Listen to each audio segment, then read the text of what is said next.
Hi guys, how are you my dear friends. आज हम start करने वाले हैं अपना नया चैप्टर जिसका नाम है गवर्नमेंट बजट। दोस्तों, ये एक ऐसा चैप्टर है जिसको आप आसपास भी देखते हैं अपने अच्छी तरह से। जी हाँ। और बजट तो भैया हर एक के घर में भी बनता है। आपके पेरेंट्स भी तो घर का बजट बनाते होंगे। बजट से क्या मतलब है कि भैया फाइनेंस यानी मनी, ये जो मनी है इसके बिना तो भैया कोई गति नहीं है। ठीक बात है कि नहीं? इसके बिना काम कहाँ चलता है? तो मनी आएगा कहाँ से? जाने के लिए। जाने के लिए इसलिए कह रहा हूँ क्योंकि भाई एक्सपेंडिचर भी तो करने होते हैं। तो बजट में मनी का इनफ्लो देखा जाता है और आउटफ्लो देखा जाता है। हो सकता है आपके पेरेंट्स वीकली बजट बनाते हो, मंथली बजट बनाते हो, लेकिन भैया देश जब चलाना हो तो सबसे पहले गवर्नमेंट की एक ड्यूटी होती है बहुत बड़ी कि वो देश का, गवर्नमेंट का, पूरा देश का बजट बनाए।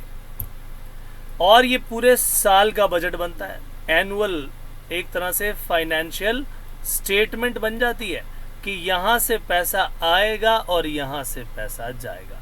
यानी इतनी हमारी रिसीट्स होंगी और इतने हमारे एक्सपेंडिचर होंगे। यहाँ से पैसा आएगा और यहाँ से पैसा जाएगा।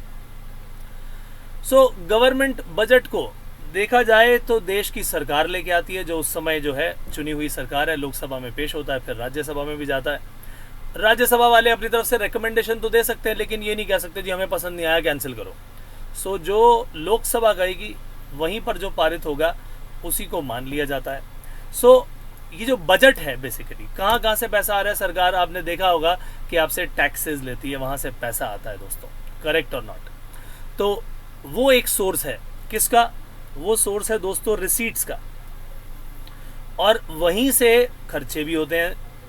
अब ज़रा सोचो, गवर्नमेंट तरह तरह के टैक्स लेती है कि नहीं लेती? लेती है भैया। One of the type of receipts हो गया है ना। एक्सपेंडिचर आपके लिए देखो, गवर्नमेंट स्कूल्स हैं, वहाँ पर एजुकेशन फ्री दी जा रही है। गवर्नमेंट हॉस्पिटल्स हैं, वहाँ पर फ्री पूरा इलाज किया जा रहा है। सड़कें हैं, सड़कों पर आपकी ये लाइट्स हैं, बड़े बड़े फ्लाईओवर्स हैं, रेलवे लाइंस हैं, ठीक है कि नहीं? और नेशनल हाईवेज हैं। ये सब जो है, सब के सब भैया गवर्नमेंट को इन पर खर्चा करना पड़ता है। देश की सुरक्षा के लिए खर्च करना पड़ता है, पुलिस पर खर्चा करना है, डिफेंस पर खर्चा करना है। तो जहाँ जहाँ से पैसा आता है अल्टीमेटली गवर्नमेंट यहीं पर चीज़ों पर खर्चा करती है। और भी कई तरह के खर्चे होते हैं। आइए ज़रा एक बार आपको मैं कुछ समझाता हूँ इस एक पर्टिकुलर इमेज के ज़रिए, जो कि हमारे यूनियन बजट 2020-21 को बताता था। और ये बता रहे, देखो जी, 1 रुपया जो आता है वो कहाँ से आता है और वो उसका खर्चा कहाँ कहाँ किया जाता है। ये दोनों बातें यहाँ पर बताई गई हैं कि पैसा आ कहाँ से रहा है और जा कहाँ से रहा है। जैसे मैंने आपसे बताया, आपको बात बताई कि भैया टैक्सेशन से पैसा आता है। तो कॉरपोरेट टैक्स यहाँ पर होगा क्या? जो भी हमारी कंपनीज हैं वो जो पैसा कमा रही हैं उनका एक हिस्सा इनकम का टैक्स के रूप में आता है। That is called corporation tax, corporate tax भी बोलते हैं। इनकम टैक्स क्या हो गया भाई साहब? उनके अलावा, कंपनीज के अलावा जो लोग हैं, इंडिविजुअल हैं और फर्म्स हैं, वो जो पैसा दे रहे हैं वो इनकम टैक्स हो गया। इसके अलावा कई तरह से टैक्स आते हैं। जैसे हमने कोई चीज़ इंपोर्ट की तो भैया उस पर ड्यूटी लग गई, कस्टम। मान लीजिए जो भी हमने यहाँ प्रोडक्शन की तो प्रोडक्शन पर ड्यूटी लगती है, एक्साइज ड्यूटी कहलाती है। उसके अलावा और बहुत सारे टैक्सेस हैं, जैसे कि जीएसटी सबसे आजकल आपको नज़र आता होगा। पुराने टाइम में तो जीएसटी की जगह पहले पता नहीं कई सारे टैक्सेस थे भाई, 20-25 से भी ऊपर टैक्सेस, मेरे ख्याल से 29 टैक्सेस को हटा करके इसे बनाया गया। और भी कुछ बड़े छोटे टैक्सेस को हटा के एक जीएसटी बना दिया गया, नहीं तो हर एक के अलग अलग लॉस थे। अब जो है, अब ध्यान से देखा जाए तो ये भी पैसा आ रहा है। उसके अलावा सरकार आपसे कई फीस लेती है। कहीं रजिस्ट्रेशन कराया, उसकी फीस ले ली। आपने व्हीकल का रजिस्ट्रेशन कराया, उसकी फीस हो गई। आपने व्हीकल चला रहे हो, कोई ना कोई रूल तोड़ दिया, चलान कट गया, वो पैसा ले रही है। वो टैक्स नहीं है, लेकिन वो नॉन टैक्स रेवेन्यू है। गवर्नमेंट के पास पैसा तो आ ही रहा है ना उससे। तो ये वो सारी चीज़ें हैं। कुछ और चीज़ें बची हुई हैं अभी, इसके बारे में डिस्कशन बाद में करेंगे, ठीक है ना? और इसके अलावा जाता कहाँ है पैसा, ज़रा उसकी बात कर लें। देखो, गवर्नमेंट क्या करती है, ऐसी कई तरह की स्कीम्स चलाती है। जैसे मैंने बताया, एजुकेशन है, हेल्थ है, सेक्टर है, हेल्थ सेक्टर है, यहाँ पर पैसा लगना है। ठीक है। सेंट्रल सेक्टर स्कीम्स हैं, सेंट्रली स्पॉन्सर्ड स्कीम होती हैं, जैसे कि उज्ज्वला स्कीम है। अब उज्ज्वला स्कीम में क्या होता है भैया, जो भी ऐसे बहुत सारी औरतें हैं गांव देहात में जहां पर गैस नहीं पहुंची हुई, एलपीजी नहीं पहुंची हुई, तो वहां पर उनको चूल्हा दिया जा रहा है, गैस दी जा रही है कि जी अब आप जो है लकड़ी जला करके जो है अपना चूल्हा मत जलाओ। गोबर जलाते थे लोग, है ना, तो उससे नुकसान बहुत होता था, पॉल्यूशन भी होता था, हेल्थ हजार्ड्स भी होते थे, तो उससे बचाने के लिए स्कीम चलाई गई। अब उज्ज्वला में गवर्नमेंट तो अपनी तरफ से पैसा खर्च कर ही रही है और बाकी लोगों को भी बोलती है, अमीर वर्ग को भी, अगर आप अपनी सब्सिडी छोड़ देंगे, यानी सब्सिडी का मतलब क्या होता है कि सरकार आपको जो है जो चीज़ मान लो 900 रुपये की आ रही है वो आपको दे रही है 600 रुपये में, तो 300 रुपये की सब्सिडी दे दी आपको, यानी 300 रुपये का जो खर्चा है 900 में से वो अपनी जेब से डाल रही है खर्चा। गैस तो महंगी है, पेट्रोल तो महंगा है, लेकिन आपको वो सब्सिडाइज्ड रेट पे मिलता है, पैसे गवर्नमेंट अपनी जेब से दे रही है उसमें, वो कहलाती है सब्सिडीज, ठीक है कि नहीं। तो अब गवर्नमेंट अपनी तरफ से भी सब्सिडीज दे रही है, स्पेशली उज्ज्वला स्कीम के लिए। जो अमीर वर्ग है उनसे एक रिक्वेस्ट की गई, भैया अगर आप सब्सिडी नहीं लोगे तो वो जो पैसा बचेगा गवर्नमेंट के पास, वो इस तरह की गरीब जो है घर हैं उनमें ये एलपीजी देने के काम आएगा, जिससे वो स्वच्छ जो है तरीके से अपना चूल्हा जला पाएंगी, पॉल्यूशन कम होगा, हेल्थ हजार्ड्स कम होंगे। सो इस तरीके के काम चलते रहते हैं। फिर आप देखते हो 60 साल से ऊपर जितने लोग हो जाते हैं उनके लिए एक स्कीम चलाई हुई है जी, 1800-2000 के करीब उनका पर मंथ उनके अकाउंट में आ जाता है, पेंशन स्कीम बोलते हैं। तो यहाँ पर जैसे परसेंटेज बताइए जी कि 18%, 100 में से 18 पैसे मान लो ये कॉर्पोरेट टैक्स से आएगा, 100 में से 17 पैसे इनकम टैक्स से आएंगे, 100 में से 4 पैसे कस्टम से आएंगे। अब ये खर्चे की बात नीचे बताई गई है कि 100 में से 9 पैसे सेंट्रली स्पॉन्सर्ड स्कीम में खर्च होंगे, 100 में से 8 पैसे डिफेंस पर खर्च होंगे। अभी और डिटेल्स आपको बताऊंगा इसकी मैं, है ना, लेकिन ये सब्सिडी भी एक खर्चा है एक तरह से। तो गवर्नमेंट क्या करती है, इस तरह से पैसा एक तरफ आ रहा है और दूसरी तरफ जा रहा है। तो कहाँ से पैसा आ रहा है, एक तो वो गया where this money comes from, where this rupee comes from and where this rupee goes to, this is very very important, correct. अब इसके बाद अगर आप अगली बात करो तो अब उसी में रिसीट्स की बात कर रहा था मैं कि भैया टैक्सेस से पैसा आ रहा है। तो टैक्स के ट्रेंड जैसे आपके सामने नज़र आ रहे हैं कि भाई पिछले 10 साल के ट्रेंड आपको यहाँ दिए हुए हैं, 2011-12 से लेके ये 2019-20 तक के बताए हुए हैं कि पहले जी पूरे देश की जीडीपी का 10% के करीब जो है टैक्स कलेक्ट हो जाता था और आज की डेट में ये 12% के करीब टैक्स कलेक्ट हो रहा है। तो धीरे धीरे टैक्सेशन का लेवल भी बढ़ता चला जा रहा है। तो ये एक तरह से आपकी गवर्नमेंट के स्टैट्स हैं, गवर्नमेंट ने स्टैट्स दिए हुए हैं। तो एक तरीके का आपके पास पैसा जहाँ से आ रहा है उसके बारे में बात की। अब जहाँ पर पैसा जा रहा है सेंट्रल गवर्नमेंट के एक्सपेंडिचर, आइए ज़रा उसकी बात कर लें, कहाँ पैसा खर्च होता है। अभी मैंने बहुत सारे एग्जांपल्स आपको दिए थे, जैसे कि बताया डिफेंस में खर्चा हो रहा है, पेंशन में देने में खर्चा हो रहा है, उसके अलावा देश की कृषि को डेवलप करने के लिए एग्रीकल्चरल और अलाइड एक्टिविटीज़ में बहुत सारा खर्चा होता है, लोन दे देते हैं हम, है ना, विदाउट इंटरेस्ट या वेरी लेस इंटरेस्ट पे हमने कृषि में जितना भी है एग्रीकल्चर के अंदर जितने भी है फार्मर्स आएंगे उनको लोन दे दिया ताकि उनको कहीं महाजन या किसी बड़े सेठ के पास जाकर के चीज़ें गिरवी रख के लोन ना लेना पड़े। तो इस तरह से एग्रीकल्चर और अलाइड एक्टिविटीज़ में बहुत सारा पैसा खर्च किया जाता है। फिर कॉमर्स और इंडस्ट्री में बहुत सारे सपोर्ट दिए जाते हैं, जैसे स्टार्टअप्स हैं उनकी फंडिंग के लिए पैसा, उनको सपोर्ट, स्टार्टअप सपोर्ट देने के लिए बहुत सारी स्कीम्स चलाई जाती हैं। तो कॉमर्स और इंडस्ट्री को डेवलप करने के लिए पैसा खर्च किया जा रहा है। ये वही पैसा जो टैक्सेस से कलेक्ट किया हुआ है। इसके अलावा आप देखोगे जी हेल्थ पर खर्चा हो रहा है, फाइनेंस पर खर्चा हो रहा है, ठीक है कि नहीं, आईटी और टेलीकॉम पे खर्चा हो रहा है। उसके अलावा जो हमारे यहाँ शहरीकरण हो रहा है, अर्बन डेवलपमेंट के ऊपर खर्चा हो रहा है, देश में एजुकेशन पर खर्चा हो रहा है। फिर जो वीक स्टेट्स हैं उनके लिए अलग से बना दिया जी डेवलपमेंट ऑफ नॉर्थ ईस्ट, उसके लिए अलग से फंड बना दिया जी, ये वाला खर्चा इस साल इस पे होगा।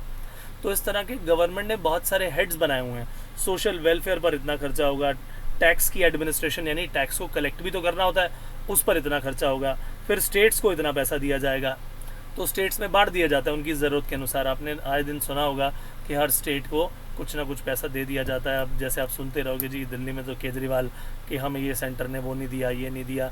अपनी तरफ से स्टेट का टैक्स तो कलेक्ट कर ही रहे हैं, साथ में उन्हें और भी चाहिए। अब देती है गवर्नमेंट उनको भी कि भैया और खर्च करो। तो सेंट्रल का काम ही यही है कि भैया ठीक है हम अपनी तरफ से भी आपको देंगे, करो खर्च। अब आपको दिखाना पड़ेगा भैया जो पैसा मिला आपको उसे खर्च करके दिखाओ। तो उसी तरह से गवर्नमेंट ट्रांसपोर्टेशन पे खर्चा करती है, सड़कें भी बनवाती है, देखो रोड्स पर खर्चा कर रही है, हाईवेज़ पर खर्चा कर रही है, फ्लाईओवर्स बन रहे हैं, अंडरपास बन रहे हैं, एयरपोर्ट्स बन रहे हैं और ट्रांसपोर्टेशन की कनेक्टिविटी बढ़ रही है। तो ये सब चीज़ें जो है गवर्नमेंट को खर्चे दिखाने पड़ते हैं। गवर्नमेंट ने क्या किया है, आइटम वाइज अपनी ये लिस्ट बना ली है, आइटम वाइज।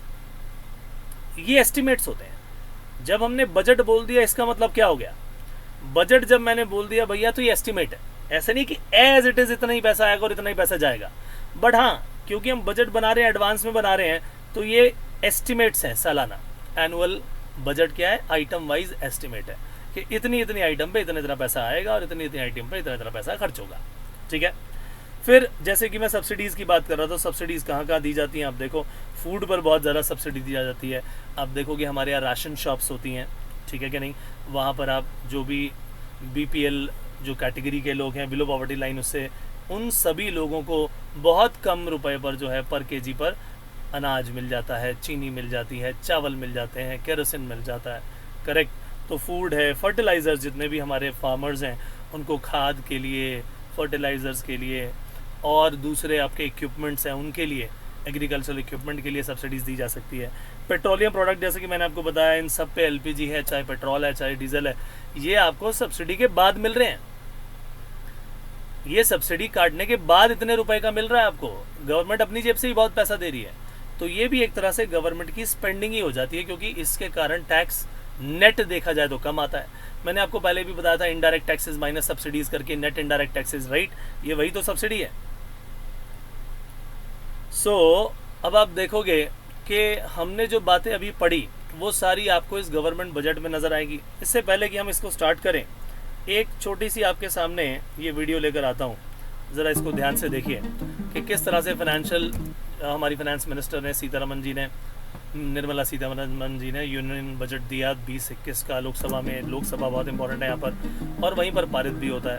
करेक्ट। उसके बाद जब जाते हैं तो उसके अंदर बहुत सारी अब की हाइलाइट्स आपके सामने यहाँ पर नज़र आ रही हैं कि उन्होंने किस किस चीज़ में कितना कितना जो है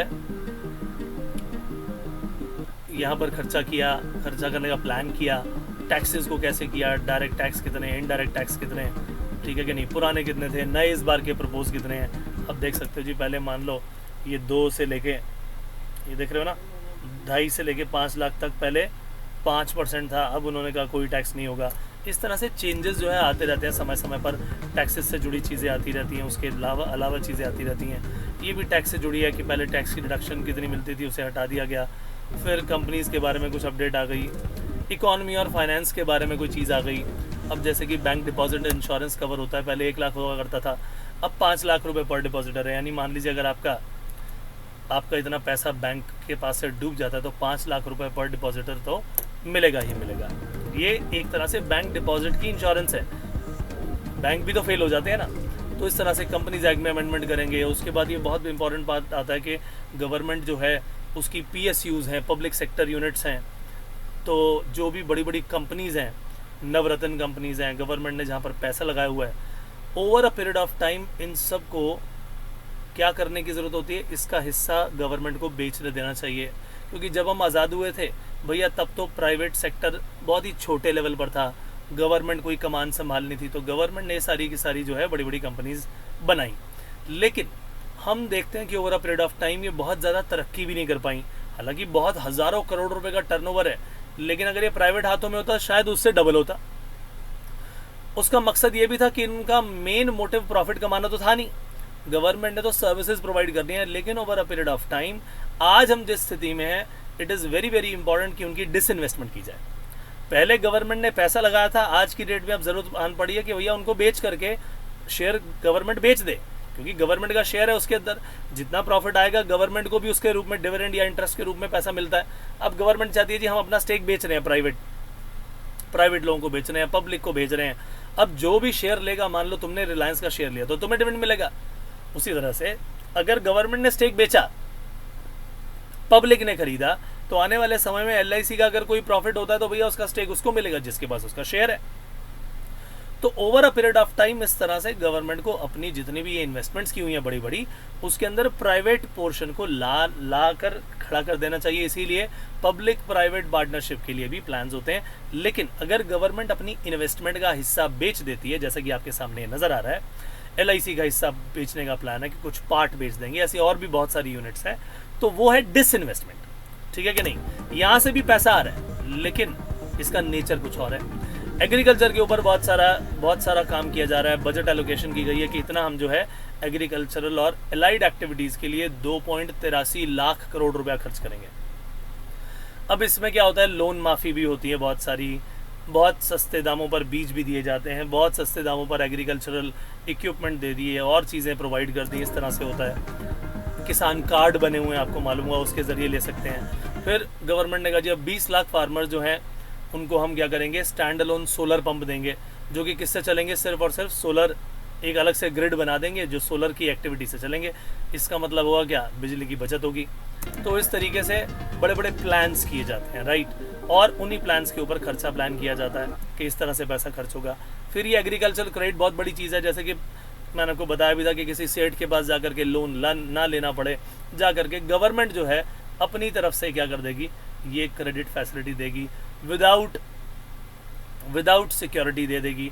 आप आज और मैं दोनों जाएं, मान लो कि जी लाओ जी हमें लोन दे दो, तो क्या बैंक बिना किसी सिक्योरिटी के हमें लोन देगा क्या? कभी भी नहीं देगा, राइट। लेकिन एग्रीकल्चरल लेवल पर अगर लोन लेना चाहें तो आपको ये क्रेडिट आसानी से मिल जाता है। गवर्नमेंट ने इसके लिए प्रोविज़न बनाए हुए हैं, और ख़ासकर किसान कार्ड के बाद तो बहुत जल्दी काम होने लग गए हैं। फिर हेल्थ सेक्टर है, सैनिटेशन है, गवर्नमेंट ने कहा जी इसकी तरफ काम होगा। बहुत सारे आप देखोगे कि हॉस्पिटल्स होते हैं हेल्थ सेक्टर के लिए, और स्वच्छ भारत मिशन के लिए बहुत सारा जो है पैसा लगाया गया। फिर पब्लिक प्राइवेट पार्टनरशिप करके PPP जिसे बोलते हैं, कि बहुत सारे जो हैं हॉस्पिटल सेटअप होंगे। उस हॉस्पिटल के ज़रिए होगा क्या, कुछ प्राइवेट का हिस्सा है, कुछ पब्लिक का हिस्सा है। जहाँ पर हॉस्पिटल था ही नहीं है, छोटे छोटे थे, अब उसकी लेवल को बढ़ा दिया गया। गवर्नमेंट ने वहाँ पर कुछ पैसा लगा दिया, कुछ इक्विपमेंट दे दिए, बेड्स दे दिए, तो उससे आसपास के लोगों को ये सर्विसेज मिलनी शुरू हो गई।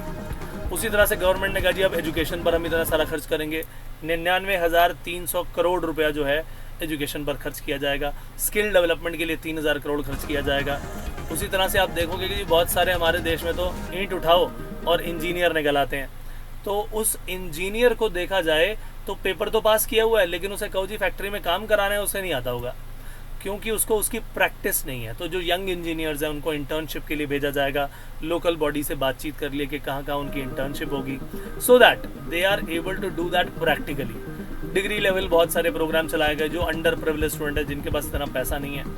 इंफ्रास्ट्रक्चर की प्लानिंग की गई जी हम यहाँ खर्च करेंगे, रेलवे पर ये अंडरपास, ब्रिजेस हैं बहुत बड़े बड़े, और एक्सप्रेसवेज हैं, इन सारी की सारी चीज़ों पर खर्चा करने का प्लान बनाया गया। बड़े बड़े एक्सप्रेसवेज हैं, ये आप देखोगे इलेक्ट्रिफिकेशन किया जा रहा है, ज़्यादा से ज़्यादा ट्रेन ताकि दौड़ सकें। और जैसे आपको मालूम है कि एक बार देश के अंदर जो है ट्रांसपोर्टेशन के और कम्युनिकेशन के मोड जो हैं बड़ी तेज़ी से फैलते हैं, तो देश की तरक्की भी उतनी ही ज़्यादा जल्दी होती है।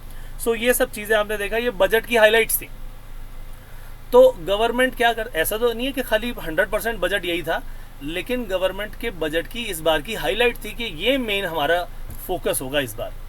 तो खर्चा तो हर जगह किया जाता है, डिफेंस पर भी किया जाता है, वो तो ऐसा तो है नहीं कि वही रोक देंगे। तो ये हाईलाइट्स जो आपने देखी, ये सब चीज़ें जो पहले मैंने अभी इंट्रोडक्शन दिया आपको, ये सब मिला करके अब आपके सामने इस पूरे चैप्टर में आने वाला है, राइट। सो आइए स्टार्ट करते हैं पहला क्वेश्चन।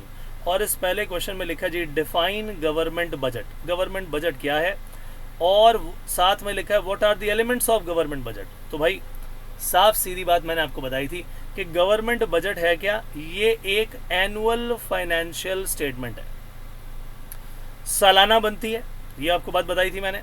और आइटम वाइज स्टेटमेंट है, उसका आइटम वाइज एस्टिमेट हम यहाँ पर देने वाले हैं। आइटम वाइज एस्टिमेट का मतलब ये हो गया कि एक एक आइटम का एस्टिमेट बताया जाएगा कि आने वाले समय में, आने वाले साल में हम इस तरह से पैसा लेने भी वाले हैं इस सोर्स से, और इस तरह से पैसा खर्च भी करने वाले हैं, राइट। तो ये जो है सारे के सारे रिसीट्स और एक्सपेंडिचर गवर्नमेंट के हम यहाँ पर एक साल के अकाउंटिंग ईयर के दे देते हैं। अकाउंटिंग ईयर को यहाँ पर फिस्कल ईयर कहा जाएगा। सो अब सिचुएशन यहाँ पर क्या है कि गवर्नमेंट ने अपना बजट बनाया तो भैया पूरे साल का है, आइटम वाइज है, ठीक है, ये पॉइंट आपको बता दिया, सारे रिसीट्स और सारे एक्सपेंडिचर है और एक फिस्कल ईयर का है। अब अगर मैं बोलूँ यहाँ पर कि भैया आपने रिसीट्स भी देखी, आपने एक्सपेंडिचर भी देखे, यहाँ से पैसा आने वाला है, यहाँ से पैसा जाने वाला है, ये रहे आपके रिसीट्स एंड एक्सपेंडिचर। तो भाई रिसीट्स बजट की हैं, इसीलिए उसे कहा जाएगा कि वो बजट रिसीट है, और एक्सपेंडिचर भी बजट के हैं, इसीलिए कहा जाएगा कि वो बजट एक्सपेंडिचर है। तो देखा जाए तो यही हमारे मेन एलिमेंट हो गए गवर्नमेंट बजट के। पहला गवर्नमेंट बजट का पहला बजट रिसीट और दूसरा budget expenditure. So budget receipts क्या है? बजट रिसीट्स की बात करें तो हमारे पास जहां से भी पैसा आएगा गवर्नमेंट के पास, जैसे कि एग्जांपल मैंने आपको दिए थे, टैक्स रेवेन्यू और नॉन टैक्स रेवेन्यू, पहले तो ये बताई थी बात, ठीक बात है कि नहीं? मैंने क्या बोला? Tax revenue and non tax revenue. Taxes के नाम बताए थे कई सारे, डायरेक्ट और इनडायरेक्ट भी बताए है ना, जैसे कि इनकम टैक्स हो गया, जीएसटी हो गया, ठीक है। ये सब क्या है? हर साल आने वाले हैं, हर साल आने वाले हैं, और ये रेवेन्यू नेचर है।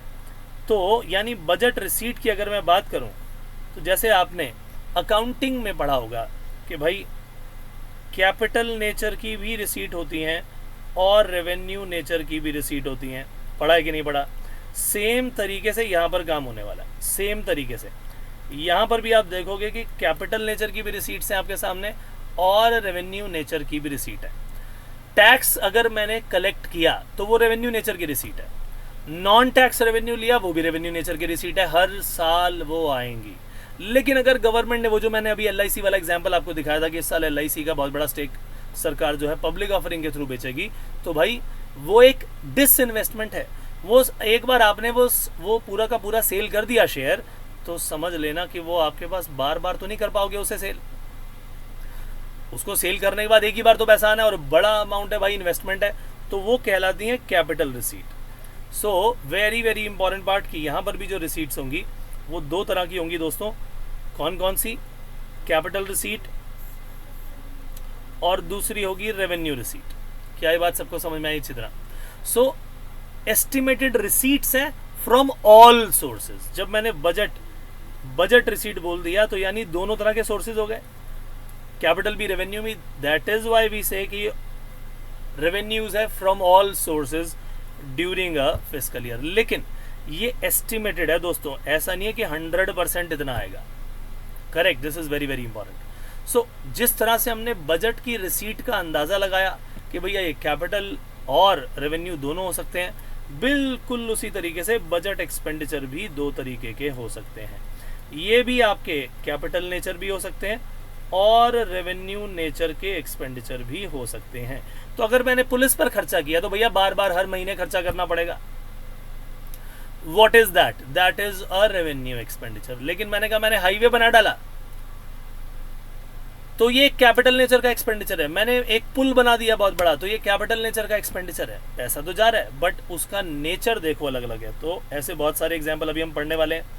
ये भी जो एक्सपेंडिचर है ये भी सारे क्या है? बजटेड एक्सपेंडिचर है, यानी ये एस्टिमेट्स हैं, हमारे साल के एस्टिमेट। तो एस्टिमेटेड एक्सपेंडिचर है गवर्नमेंट का डेवलपमेंट और नॉन डेवलपमेंटल एक्टिविटीज पे। जरा सोचो, अगर मैंने बड़ा सा एक ब्रिज बना डाला, मैंने बड़ी सी रेलवे लाइन बिछा डाली, मैंने मेट्रो ट्रेन चलाने के लिए इन्वेस्टमेंट कर दी, ये हमारी क्या है? ये हमारी डेवलपमेंट को बिल्कुल वहां पर डिनोट करता है कि जी डेवलपमेंट हो रही है। लेकिन अगर मैंने कहा जी मैंने तो केवल पुलिस की सैलरी दी है, मैं तो डिफेंस पर्सनल की सैलरी दी है, तो उससे डेवलपमेंट नहीं हो रही, खर्चा वो बहुत ज़रूरी है, वो कहलाता है नॉन डेवलपमेंटल एक्सपेंडिचर। सो जो खर्चा होगा वो आप देखोगे गवर्नमेंट का various developmental as well as non developmental programmes दोनों पर खर्च किया जाता है। This is very very important. तो कैपिटल भी हो गया और रेवेन्यू, यानी ये बात तय रही कि भाई जो भी हमारे सामने यहाँ पर सिचुएशन आ रही है, जो भी यहाँ सिचुएशन आ रही है और हमारे सामने कहा जा रहा है कि भाई बजट, तो इसमें दो बातें तय हो गई कि एक तो है रिसीट्स। कौन सी? बजटेड रिसीट्स, ठीक बात है कि नहीं? फिर दूसरी बात, दूसरे क्या है? Budgeted expenditure. पॉइंट समझ में आया कि नहीं आया? अब बजटेड रिसीट में भी दो चीजें होंगी, कैपिटल रिसीट्स और रेवेन्यू रिसीट्स, से यस और नो। उसी तरह से बजटेड एक्सपेंडिचर में भी दो चीजें होंगी, capital expenditure and revenue expenditure. हमें इन सारी की सारी बातों को अब सीखना है एक एक करके। तो जब हमारे सामने इस गवर्नमेंट बजट की बात आई तो भैया बजट रिसीट सामने आई, बजट एक्सपेंडिचर समझ में आए, और इसमें दोनों में ही कैपिटल और रेवेन्यू की चीज़ें हमारे सामने हमें नज़र आई। करेक्ट। अब बजटेड रिसीट्स को ज़रा डिटेल में पढ़ लेते हैं। हमने कहा जी इसमें कैपिटल और रेवेन्यू दोनों होती हैं, तो इस बात को आपको समझना होगा कि जब मैंने कहा कि कैपिटल नेचर, तो आपको याद होना चाहिए कि कैपिटल नेचर क्या चीज़ होती है। कैपिटल नेचर आपके किससे जुड़ा होता है? एसेट या लायबिलिटी से। किससे जुड़ा होता है? एसेट या लायबिलिटी से जुड़ा होता है। ठीक बात है कि नहीं? जैसे कि लॉन्ग टर्म किसी चीज़ों की मैं बात करता हूं आपसे, कैपिटल नेचर की रिसीट्स को अलग कर लेता हूं जहां से पैसा आने वाला है, कैपिटल नेचर के एक्सपेंडिचर को अलग कर लेता हूं। अब ज़रा सोचो,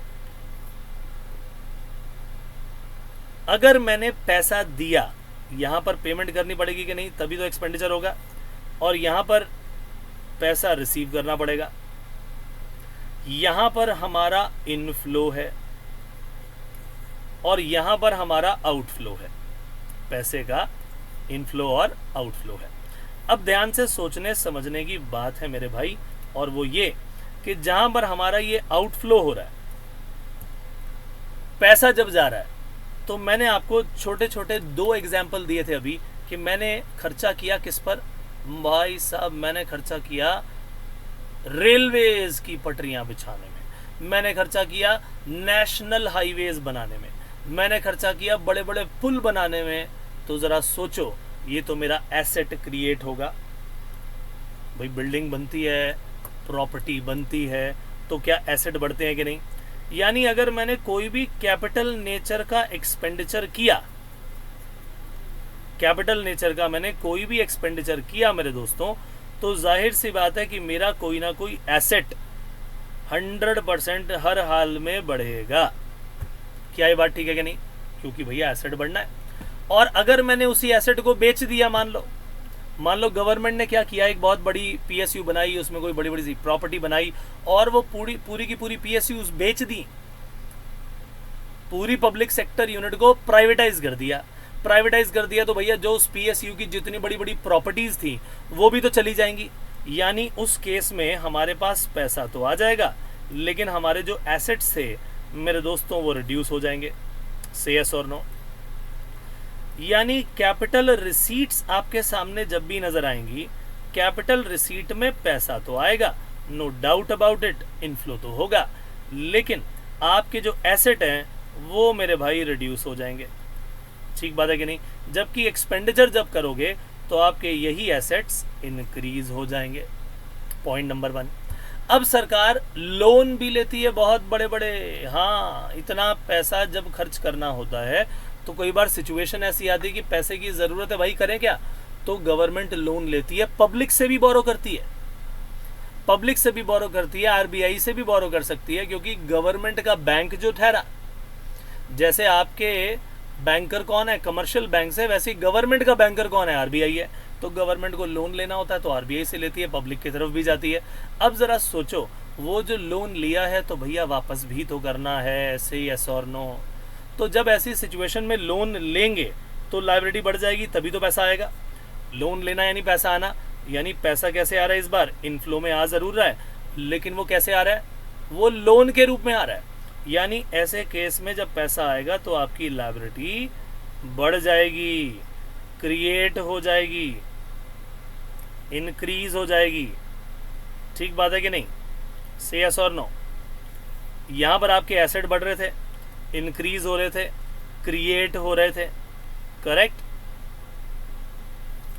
लेकिन अगर मैंने उससे पेमेंट कर दी, अपनी जो बोरोइंग्स मैंने ली हुई थी, सरकार ने अगर लोन लिया तो भैया उस लोन की वापसी भी करेगी, सीधी सीधी बात है। तो जब लोन की वापसी करेगी तो भैया क्या लायबिलिटी गवर्नमेंट की घट जाएगी कि नहीं?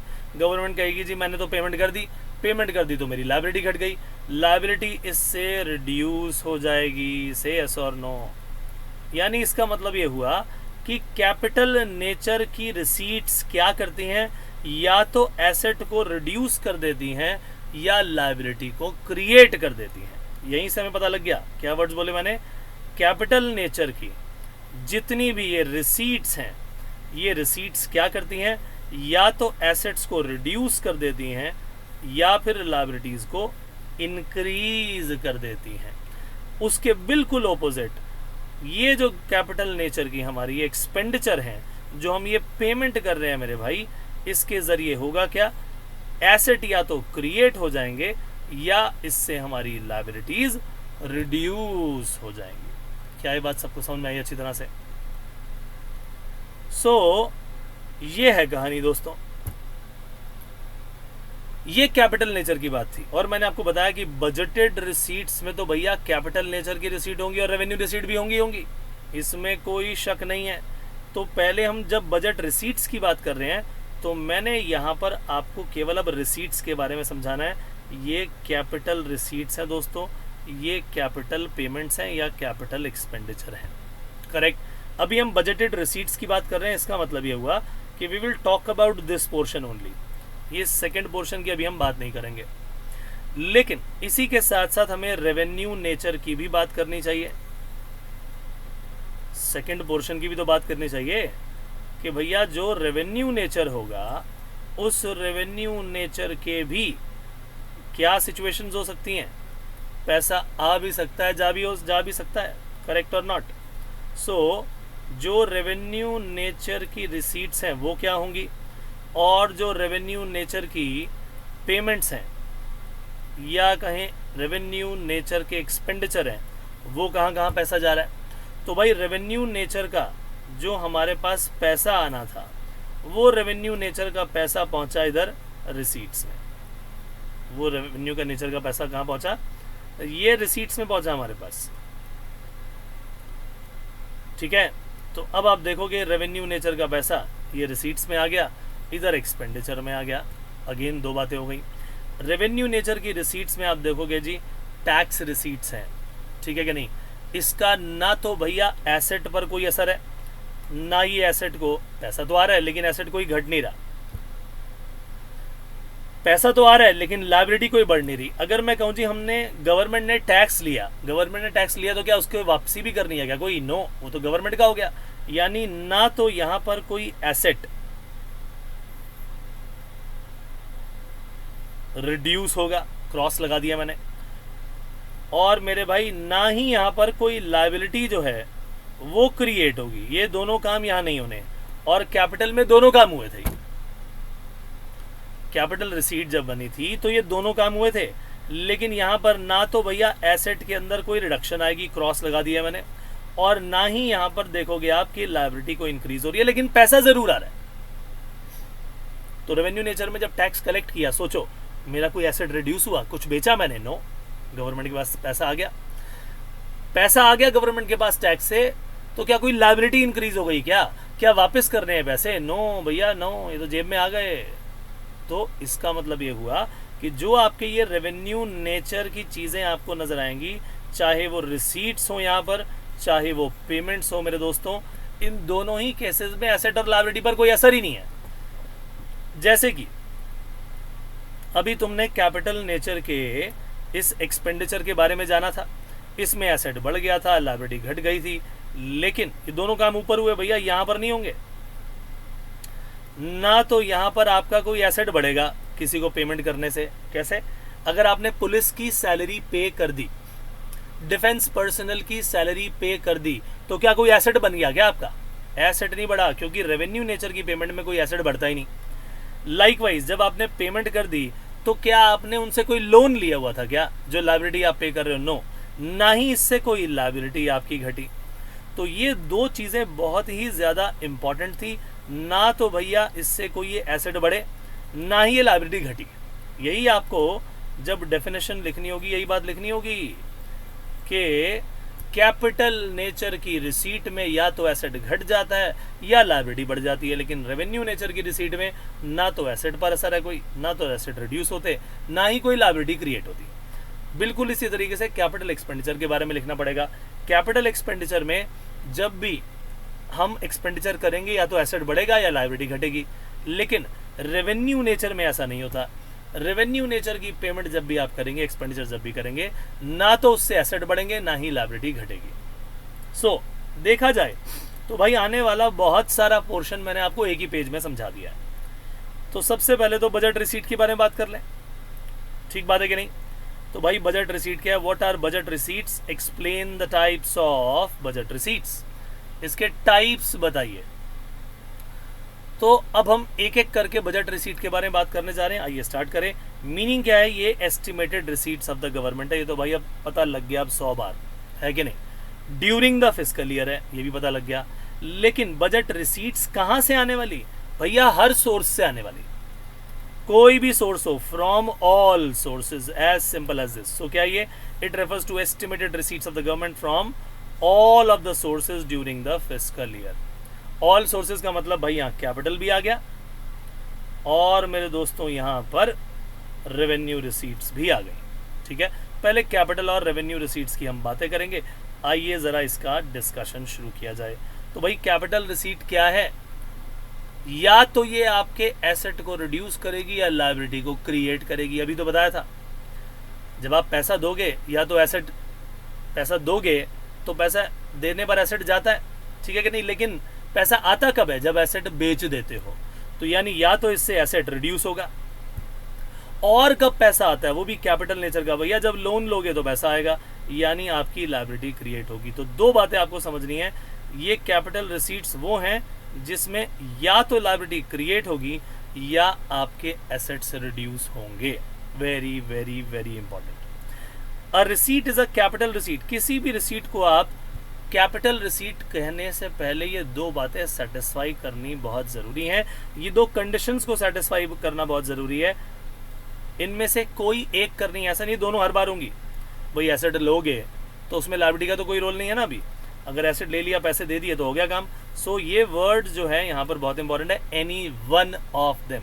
या तो भाई लायबिलिटी क्रिएट कर लो या फिर एसेट रिड्यूस कर लो।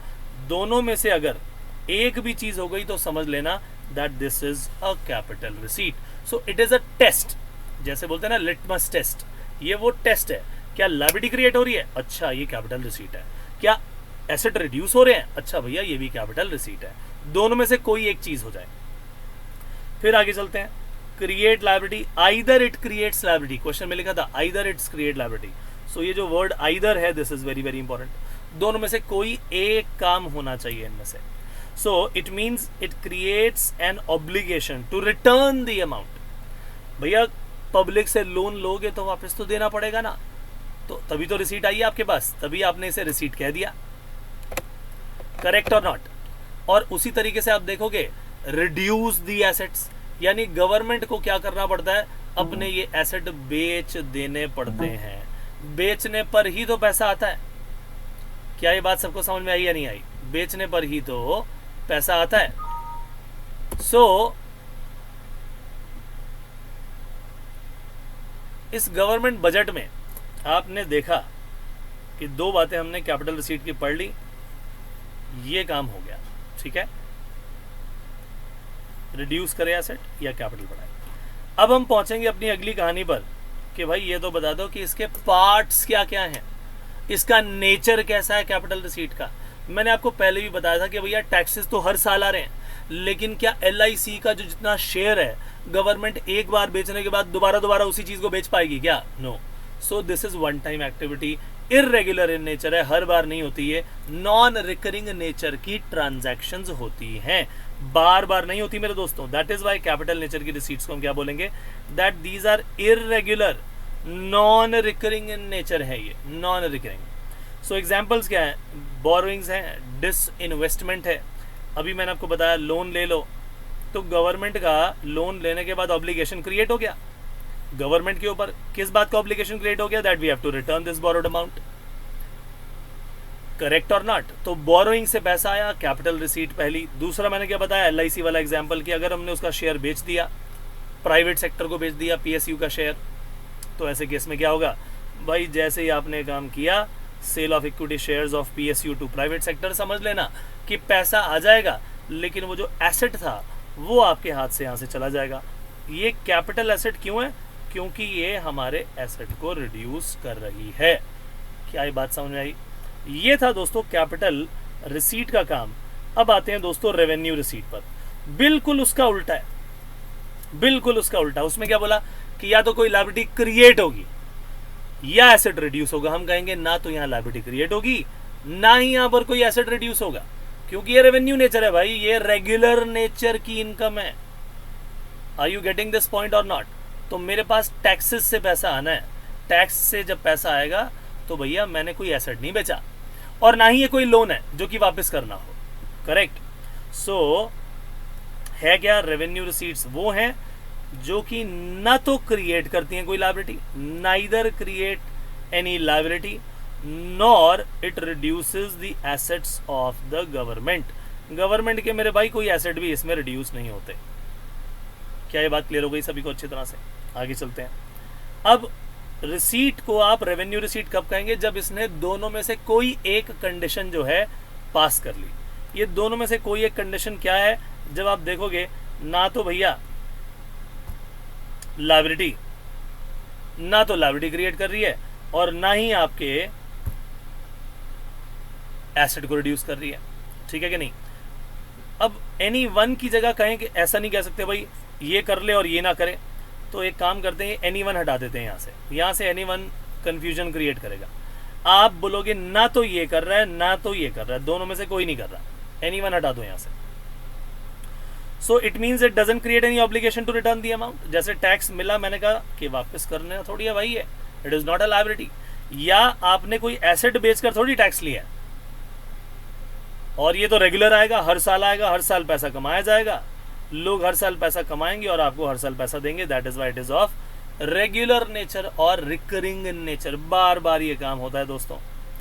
एग्जाम्पल मैंने आपको इसके बता ही दिए कौन कौन से, कि एक तो टैक्स रेवेन्यू है और नॉन टैक्स रेवेन्यू है। टैक्स का मतलब क्या? तरह तरह के direct tax, indirect tax. Direct tax क्या होते हैं? जिस पर लगाए गए उसी को पे करने पड़ेंगे। इनकम टैक्स, आप कमाई इनकम आपने पड़ोसी को थोड़ी बोलोगे भाई टैक्स पे कर दे। लेकिन जैसे GST है, GST एक क्या है? इनडायरेक्ट टैक्स है। सरकार ने लगाया सेलर पर, लेकिन वो आपसे रिकवर कर लेता है। जैसे कि आप मान लीजिए मेडिसिन परचेज करने जाते हो, तो भैया मेडिकल हॉल जो भी चला रहा है उसकी ड्यूटी है कि वो टैक्स कलेक्ट करके गवर्नमेंट के अकाउंट में जमा कराए।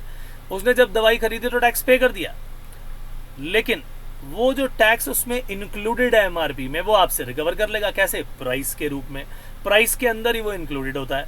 तो ये जो आपके टैक्सेस हैं डायरेक्ट भी हो सकते हैं जैसे कि इनकम टैक्स, और मेरे भाई ये इनडायरेक्ट भी हो सकते हैं जैसे कि GST। क्या ये बात समझ में आई? ना तो इससे कोई ऑब्लिगेशन क्रिएट हो रहा है, tax collection neither creates an obligation to return the amount, taxes को वापस तो करना नहीं पड़ता, ना ही आपने कोई एसेट बेचा है जो रिटर्न, जो पैसा मिले आपको बेचने से। इसका मतलब ये हो गया हमारे सामने कि इन दोनों ही केसेस में टैक्स रेवेन्यू हो या नॉन टैक्स रेवेन्यू हो। जैसे कि गवर्नमेंट ने जब इन्वेस्टमेंट की हुई है तो उस पर इंटरेस्ट मिलेगा, लोन दिया तो इंटरेस्ट मिलेगा, अगर अपनी प्रॉपर्टी किराए पर दिया तो रेंट मिलेगा, फीस कलेक्ट कर दिया गवर्नमेंट जैसे कि लाइसेंस फी, आपका चालान कट गया तो फाइन्स या पेनल्टी चार्ज कर लेती है। तो इसमें भी पैसा तो आ रहा है मेरे दोस्तों, लेकिन ना तो कोई ऑब्लिगेशन क्रिएट हो रहा है, ना ही आपका कोई एसेट रिड्यूस हो रहा है। ये पूरा का पूरा पोर्शन था दोस्तों किसका?